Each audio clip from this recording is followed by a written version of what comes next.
Most folks believe you need a backyard, raised beds, long rows of soil, or big wooden boxes taking up half your space before you can grow real food. So if all you have is a small balcony, a rooftop corner, a patio, or a little spot by the back door, you may think gardening is a waste of time. You may think a few containers could never feed you much, but that is one of the biggest mistakes people make. What if I told you that you can grow a lush, productive mini food garden without owning a single foot of garden soil? All you really need is a few ordinary containers, a little sunshine, and the right crops. Today, I'm going to show you 11 high-producing vegetables that do not just survive in containers, they explode with growth. Watch until the end, because number 3 can regrow after every cutting like a green machine, but number 1 gives you edible leaves all summer and a hidden calorie harvest in the fall. And before we start, subscribe to the channel because I share practical food security gardening tips that can help you grow more food in less space with less work. Let's get started. Number 11. Beetroot. Beetroot is one of the most underrated plants because most people only pay attention to the red bulb at the supermarket. They look at the small round bulb in the vegetable bin and think that's all there is to it. But in a potted garden, beetroot doesn't just give you one harvest, it gives you 2 harvests from the same pot. That's why I call it a two-sided vegetable. Above ground, you'll have tender young beetroot leaves for salads, or you can sauté the larger leaves with garlic, onion, and olive oil. Below ground, while you harvest a few outer leaves, the bulb continues to grow silently like a little red treasure. This is exactly the kind of plant small space gardeners should love. You harvest the leaves first, then the bulb. Just carefully harvest the older outer leaves, leave the middle intact, and the plant will continue to grow. But don't plant them too densely. Beetroots need loose soil, consistent moisture, and plenty of space for the roots to grow. A medium-sized pot with drainage holes is usually sufficient. If the soil is compacted or too dry, the roots will be small and the leaves will become tough. Beetroot leaves are not waste, they are food. In a time of constantly rising food prices, throwing away edible leaves is like throwing money into a compost pile. But beetroots can still be grown from seed. The next plant is even interesting because you can grow it from something most people throw straight into the trash. Number 10. Green onions. Green onions are perhaps the cheapest, smallest vegetable you can grow in a pot. If you bought a bunch of green onions from the supermarket this week, chances are you already have your next harvest in your hands. Most people cut off the green tops, use a little of the white stems, and throw the roots in the trash. But those little white root bulbs aren't trash. They're sprouts, waiting for a second chance. And here's the secret. Don't soak them in a glass of water forever. That might work in the short term, but soil is what keeps them healthy in the long run.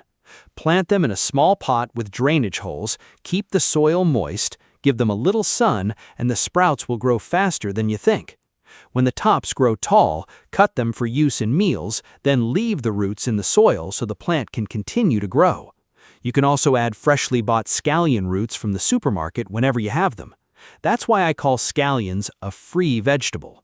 With just a small space, scallions can provide you with a constant source of fresh flavor right in your kitchen or on your patio. Soups, eggs, baked potatoes, stir-fries, rice, beans, and salads all taste better with the addition of fresh scallions. Scallions prove that a garden doesn't always start from seed. Sometimes it starts from the little root you are going to throw away after harvesting. Number 9. Kale. Kale is one of those plants that looks ordinary at first, but the longer you grow it, the stranger and more useful it becomes. Most people only see kale as an expensive bag of greens at the grocery store, but in a container, kale can turn into a little edible palm tree. Here is why. You do not have to pull up the whole plant when you harvest. You simply pick the older lower leaves, leave the young growing tip in the center, and the plant keeps reaching upward. Over time, the bare stem gets taller, new leaves keep forming at the top, and your pot starts to look like it is growing a tiny green palm tree. That is the beauty of kale. It is not a one-and-done crop. It is a cut-and-come-again vegetable. You can harvest again and again from the same plant, especially in cooler weather. For container growing, use a pot with good drainage, rich soil, steady moisture, and at least a few hours of sun. In hot summer areas, afternoon shade can help keep the leaves from turning bitter. Do not wait until the leaves get too big and tough. Pick them young and tender, and they will taste much better. Kale is also great for older gardeners because once the pot is set in the right spot, it does not require much bending or digging. You can keep it near the kitchen door and pick a handful for soup, eggs, stir-fries, or smoothies. That is why I call kale the palm tree superfood. The more you harvest it the right way, the longer it stands there feeding you from the same container. Number 8. Bush beans. Bush beans can completely change the way you think about container gardening. Most people hear the word beans and picture tall bamboo poles, tangled vines, and big trellises taking over the balcony. But bush beans grow in a very different way. They stay low, compact, and tidy, often only reaching about knee height, and they can stand on their own without a bulky trellis. That is why I call them the low-effort bean. But do not let their small size fool you. Even in a simple container, these plants can produce handfuls of tender green pods. The key is how you harvest them. The more often you pick the young pods, the more the plant is encouraged to keep flowering and producing new beans. If you leave the pods on the plant too long, the plant starts putting its energy into mature seeds instead of fresh, tender pods. For container growing, bush beans need loose soil, good drainage, steady moisture, and plenty of sunlight. They're also valuable for small spaces because you can sow the seeds directly into the pot, keep the container near the porch, and harvest without much bending or any complicated setup. A handful of fresh beans picked right before dinner, lightly boiled or sautéed with a little garlic, will taste crisp and sweet in a way store-bought beans rarely can. That is why bush beans are such a smart choice for a container garden. Number 7. Chili peppers.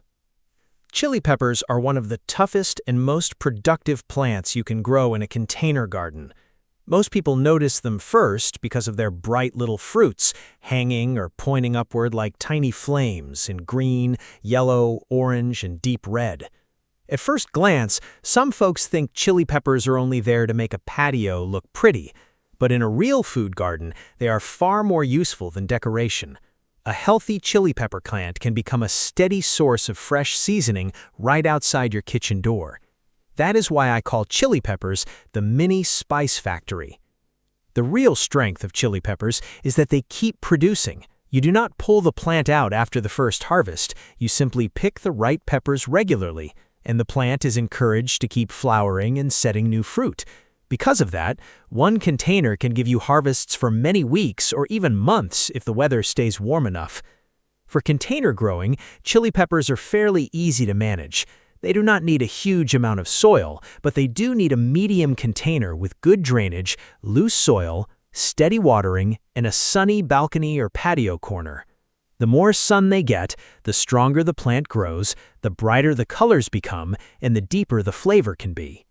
With just a few chili pepper plants, you can have fresh heat for sauces, stir-fries, soups, beans, and homemade salsa. You can also dry the peppers and store them for later. Chili peppers prove that a container plant should not only look beautiful, it should be tough, useful, and productive enough to serve your kitchen through many hot days and rainy weeks.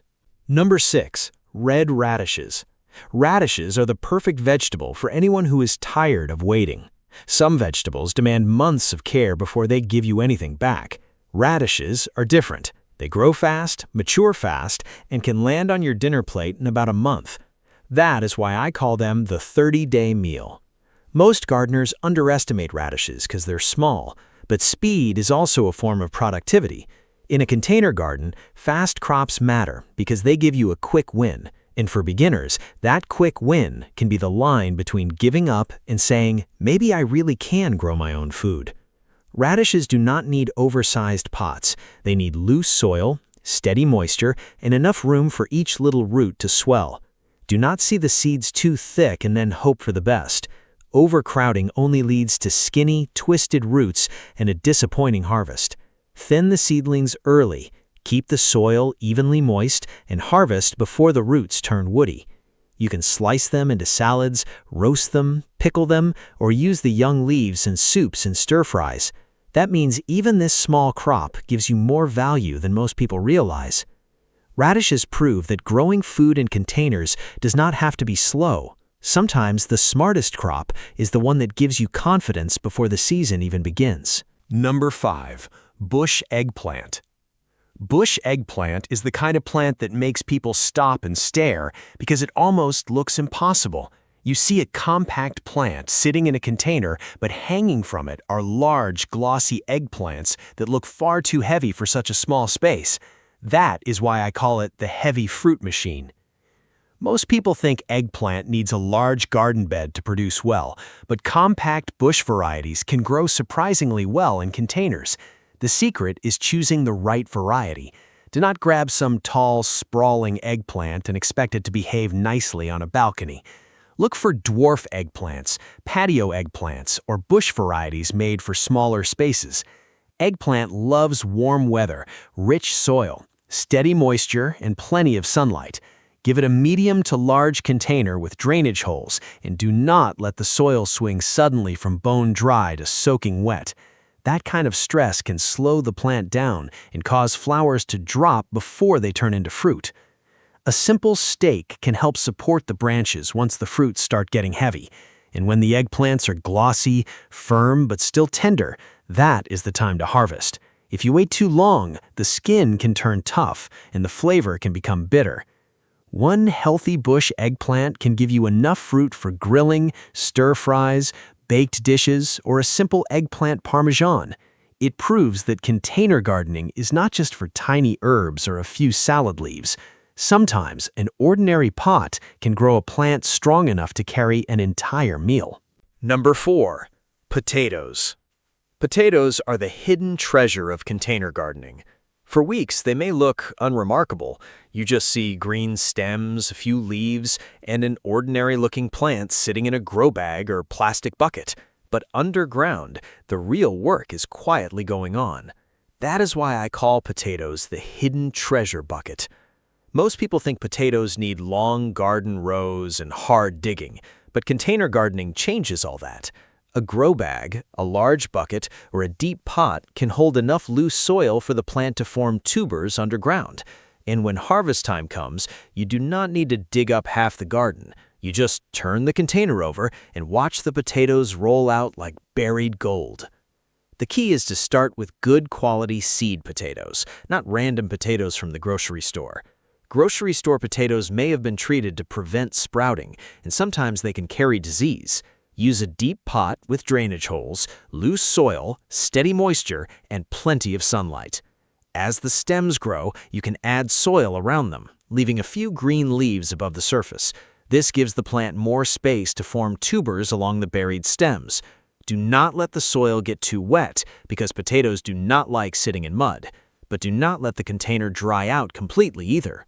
Potatoes prove that a container garden can grow more than herbs and garnish. It can grow real food, real calories, and real comfort for your pantry. Number 3. Water spinach. Water spinach is a plant that amazes gardeners because it's unlike ordinary leafy vegetables. You cut it, and instead of dying, it continues to sprout new shoots, as if trying to prove something. That's why I call water spinach the king of regeneration. But before planting, there's a very important note. In the United States, water spinach is restricted in some areas because it can become an invasive species. Therefore, you should only plant it in permitted areas and absolutely not throw it into ponds, ditches, or other natural water sources. In permitted areas, water spinach is one of the fastest growing vegetables in pots. It likes warm weather, consistent humidity, nutrient-rich soil, and sunlight. A wide, well-draining pot will give the roots space to spread, while the young stems continue to grow. The best part is the harvest. You don't need to pull up the whole plant. You just cut the stems and young leaves, leaving the leaf nodes at the base, and the plant will continue to sprout new shoots. This means a single pot can give you multiple harvests throughout the warm season. You can stir-fry water spinach with garlic, add it to soup, or cook it quickly like other leafy greens. When grown correctly and in the right place, water spinach proves that potted plants don't necessarily have to be slow-growing or weak. It can become a green machine that continuously regrows after each harvest.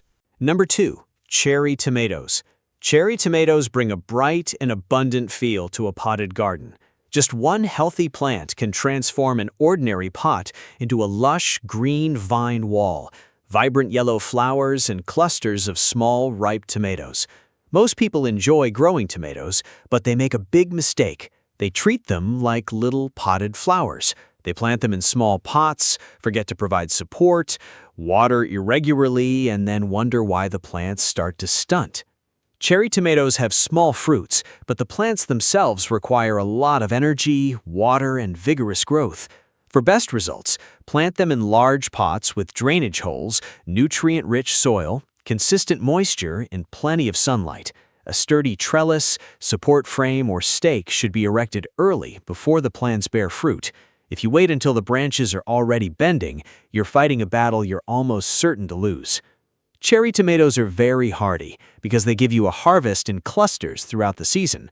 You can go outside, pick a handful, eat them fresh, mix them into a salad, or roast them. Just keep picking the ripe ones, and the plant will continue to channel its energy into flowering and producing new fruit. Cherry tomatoes prove that small spaces can still yield abundant harvests. With just a good pot, enough sun, and the right support, your balcony can grow a steady supply of food. Number 1. Sweet potatoes. Sweet potatoes are the reason I saved the best container crop for last.